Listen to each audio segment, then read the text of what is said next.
चलिए खबरों में आगे बढ़ेंगे, सीधे आपको चंडीगढ़ लिए चलते हैं। सीएम मनोहर लाल प्रेस वार्ता कर रहे हैं। हमने घोषणा की थी, वो सब हुआ है। इसी प्रकार करनाल के एक चौक पर, जो फुआरा चौक, उसका नाम भाई बद्रीदास सत्या छिब्बर के नाम से वो रख दिया गया है।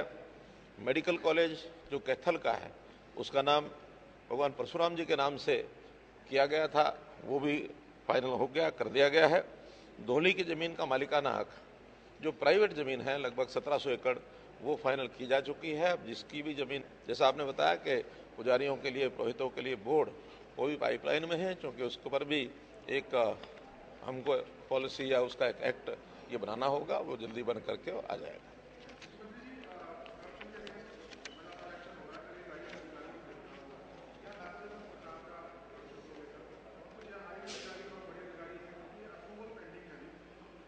देखिए, करप्शन के बारे में हम बहुत पहले से स्पष्ट हैं कि करप्शन बिल्कुल बर्दाश्त नहीं की जाएगी। आपको पता होगा कि हमने अपने मैनिफेस्टो में भी लिखा था, 2014 में घोषणा की थी कि हमारी सरकार जीरो टॉलरेंस फॉर करप्शन, और उसके बाद लगातार जो जो करप्शन के विषय हमारे ध्यान में आए हैं और जिसके बारे में भी हमको कोई पुख्ता सबूत मिले हैं, उसमें कहीं कोई कमी छोड़ी नहीं है। बाकी कुछ बातें ऐसी हैं कि जिसका पाइपलाइन में, अभी जैसे मैंने बताया कि प्रोसेस होती है, उस प्रोसेस में जब कोई परमिशन लेनी होती है तो जहाँ परमिशन सरकार की ओर दी जाती है, सरकार को भी कुछ पुख्ता प्रमाण ये एजेंसीज को देने पड़ते हैं कि वास्तव में जिसके खिलाफ कोई परमिशन मांगी गई है, कोई अगर पुख्ता प्रमाण होता है तभी परमिशन दी जाती है। अगर पुख्ता प्रमाण न मिले, सरकार को संतुष्ट न कर सके एजेंसी, तो फिर ऐसे IAS अधिकारी के खिलाफ कार्रवाई नहीं होती है।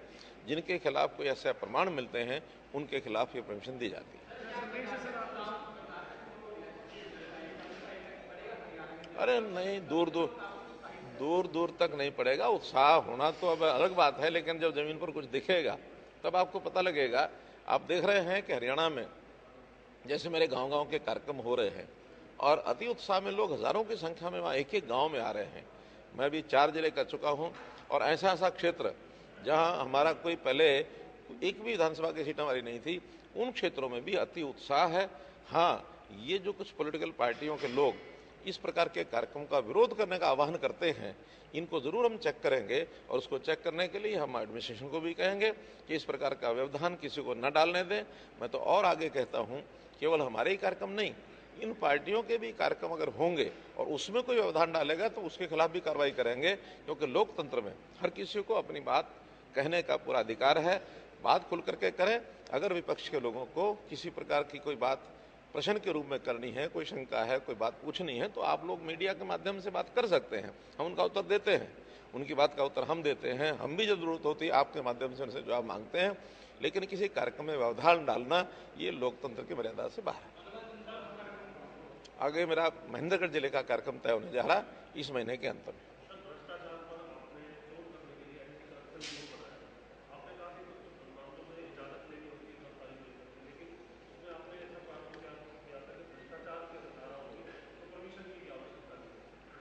नहीं, ऐसा नहीं है। जहाँ कहीं रंगे हाथों कोई पकड़ा जाता है, जिसमें सबूत की ऐसी आवश्यकता, बताने की आवश्यकता नहीं, तो जो सबूत प्रत्यक्ष होता है ऐसी जगह परमिशन नहीं लेनी होती। लेकिन जहाँ कहीं प्रत्यक्ष ऐसा सबूत नहीं है, उसको जो एविडेंस है वो कागजों में होते हैं या कहीं किसी के कंप्लेंट पर होते हैं, उसके बारे में सरकार को एक प्रकार से उसकी जानकारी लेनी होती है कि ये कहीं गलत तो आदमी को न फंसाया जाए, इसलिए उसका एक ध्यान रखना पड़ता है, तब जाकर के परमिशन मिलती है।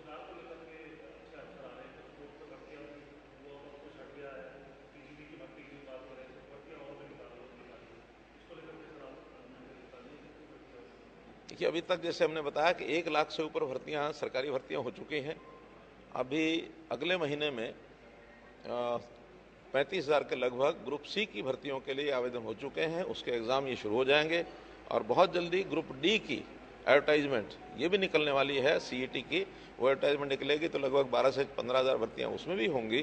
तो ये भर्तियाँ हम लगातार दे रहे हैं। कुछ डिपार्टमेंट्स में जहाँ भर्तियाँ देरी हो रही है, वहाँ HKRN के माध्यम से भी जितनी रिक्वेशन आती है वो भी हमको पूरा करते हैं, ताकि किसी विभाग में कर्मचारियों की कमी न रहे, काम प्रभावित ना हो। इसलिए हर तरीके से हम जो इस काम को कर रहे हैं आगे बढ़ा रहे हैं। धन्यवाद। अभी जल्दी उसकी रिक्वेशन, क्योंकि एक बार कोर्ट ने उसको रद्द किया है, यानी हमारी एडवर्टाइजमेंट को, लेकिन जो रिक्वेशन है वो बरकरार है।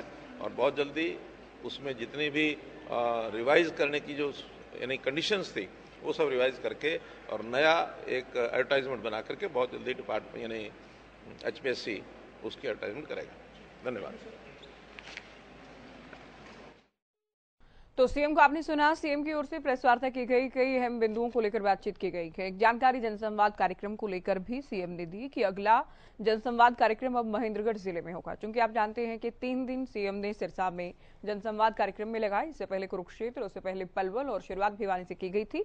अब बारी है महेंद्रगढ़ की। इसके अलावा सीएम नौकरियों को लेकर, रोजगार को लेकर, करप्शन को लेकर भी बात कर रहे थे।